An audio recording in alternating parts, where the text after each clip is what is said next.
The third chapter, orthogonal groups, and this is the topic conjugate and norm in H.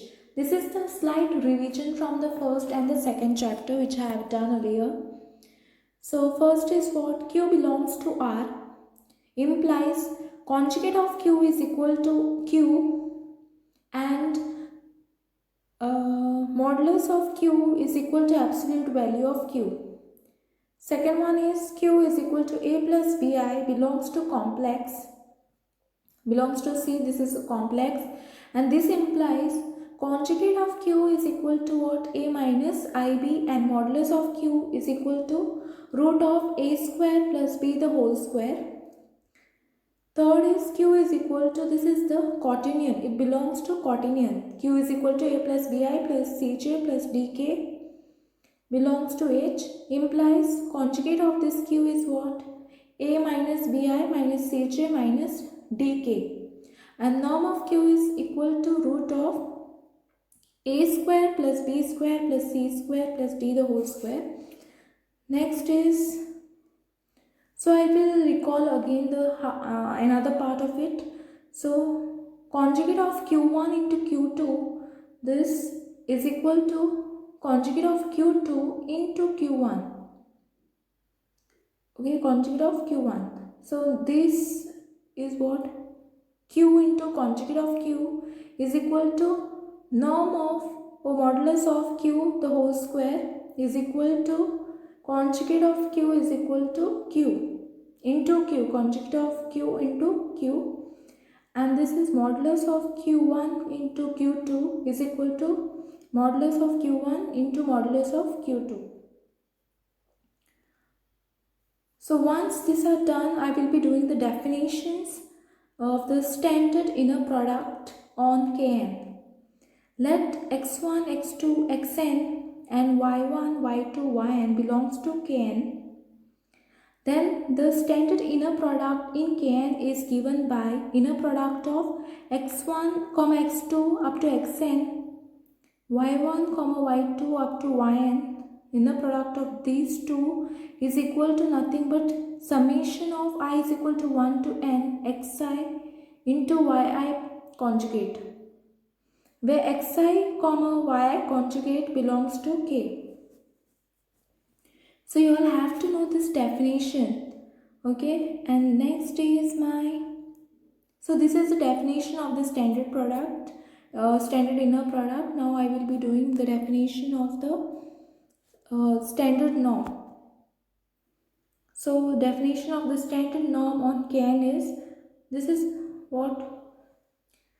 Norm of K or modulus of K is equal to root of inner product of x comma x. This is K, where x belongs to Kn, where there is no ambiguity, we omit the subscript K. So we will omit this. Next is what? This definition I'll have to know. Next definition is, next is the properties of inner product.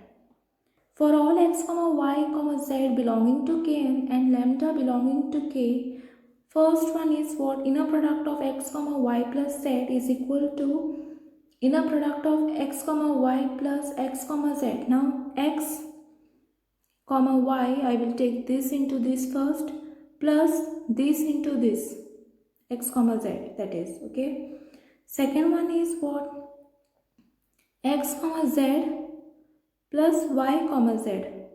Okay, x, z plus y, z, inner product, okay. Third is what? Inner product of lambda x, y.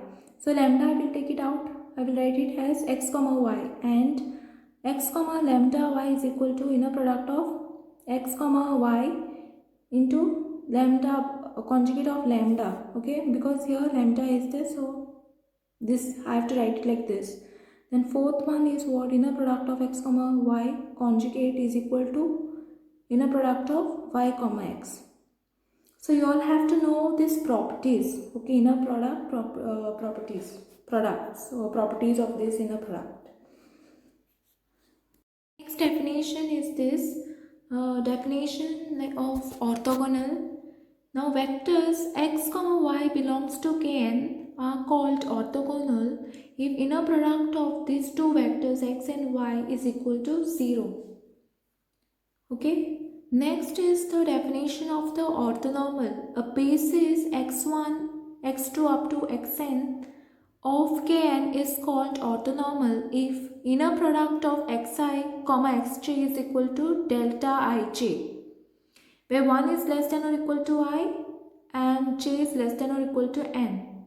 Even this, it is written as like this. If it is 0, then I is not equal to j. If it is 1, I is equal to j. Next is, this definitions is very important to solve the some proofs, theorems. Okay, next is what?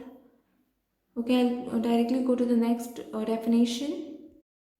So we might come across any of the theorems if we are proving. So we might come across these definitions are very important to prove all those theorems and all. So that's why I'm doing all this. So now this is the standard basis of Kn is E1 is equal to 1, 0, 0 up to 0. Then E2 is what? 0, 1, 0 up to 0, and it will go so up to En is equal to 0, 0, 1. So these are the standard bases of Kn. When K is equal to R, the standard inner product is the familiar dot product, described geometrically in terms of the angle theta between x, y belongs to Rn.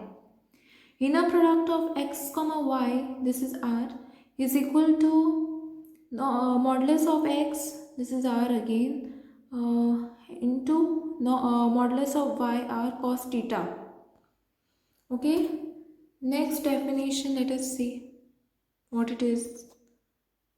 Next is the note. Standard inner product in R is called dot product. You all have to know this. And then the standard inner product in complex is called Hamilton inner product.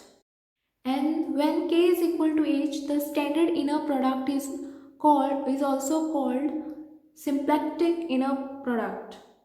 Now you have to consider H is equal to F2n into Gn, where Hn tends to R4n. Then inner product of xy, H is equal to inner product of Hx, Hy, this is R, plus I, inner product of Hx, H of Iy, R, this is, plus J into Hx, Hjy, plus K, this you all have to write, okay, R.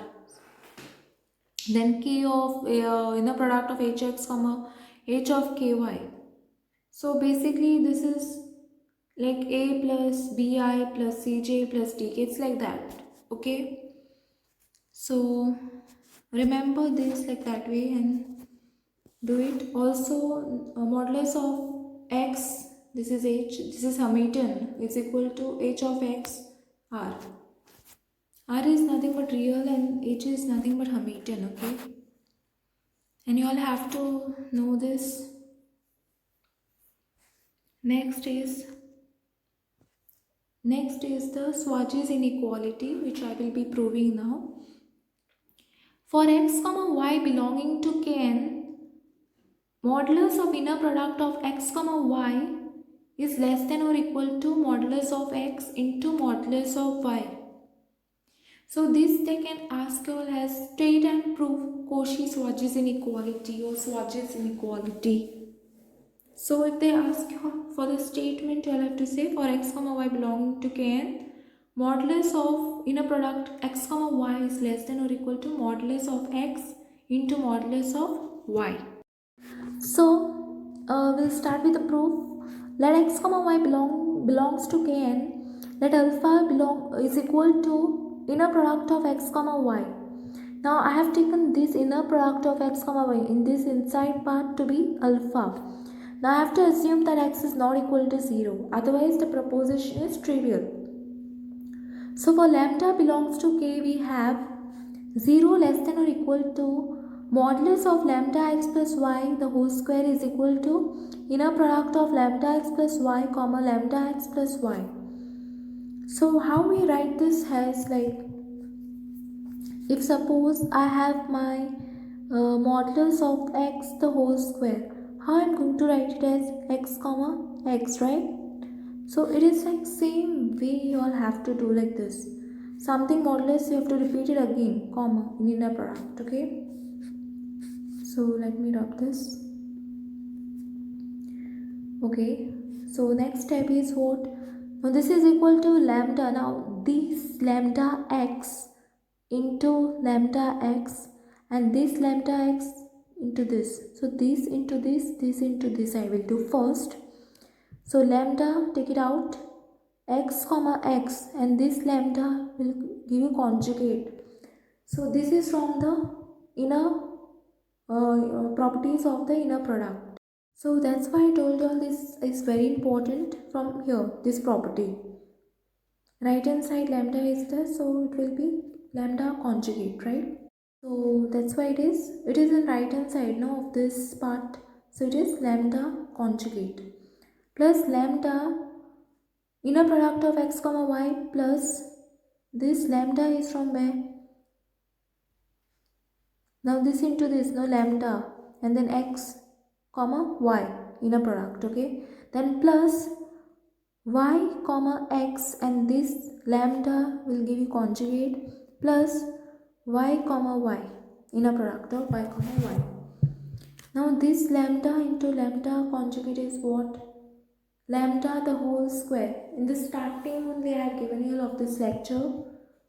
You can go to it, and this is modulus of x the whole square plus this, I am writing it modulus of x the whole square plus lambda, this lambda x comma y plus, so this I will make it conjugate because I have made this y comma x as x comma y. I'll bring this forward, so this is the entire is conjugate now, plus this I will write in a product of y comma y as modulus of y the whole square. Now this is equal to what? Modulus of lambda the whole square, modulus of x the whole square plus 2y is the real, this lambda alpha is what? X comma y here. So that's why I have written it lambda alpha here down plus modulus of y the whole square. Okay, I'll turn the page. Okay, now I will choose lambda. I will choose my lambda to be minus alpha conjugate upon modulus of x the whole square. It gives you what? So I have to substitute the lambda value here. In this you will have to substitute a lambda value. Okay, wherever there is lambda, substitute and get the answer. So we will get what I will get? 0 less than or equal to modulus of alpha the whole square into upon modulus of x the whole square minus 2 modulus of alpha the whole square upon modulus of alpha the whole square upon modulus of x the whole square plus modulus of y the whole square. Now this implies what? Now this minus this 1 will remain, okay? So now modulus of alpha square, I will bring it here, this will go this side, okay? So modulus of alpha the whole square is less than or equal to modulus of x the whole square into modulus of y the whole square, and which is nothing but modulus of alpha is less than or equal to modulus of x into modulus of y. And what is my this step, what I'm going to write? Last step I will be writing it here only. So let me write it here. What is alpha? Inner product of x comma y is less than or equal to modulus of x into modulus of y. This is the last step of this proof, okay? So here y, it was negative, right? Negative alpha the whole square, but then you have brought it that side. So 0, I made it, this particular thing is less than or equal to this side. So it will become automatically it will become positive because I have taken it to other side. So here we are done with this theorem or this proof. Next, end up my lecture here only, and the next lecture topic is the orthogonal group over K. In that, I will be teaching you all orthogonal group or unitary group, symplectic group, and some proofs and exercises I will be proving in the next lecture. So you all can subscribe and keep if you all have not subscribed and kept. And if you all have not understood any topic from here, you all can just comment so that I can again explain you all if you all have not understood any of the topic. So thank you very much.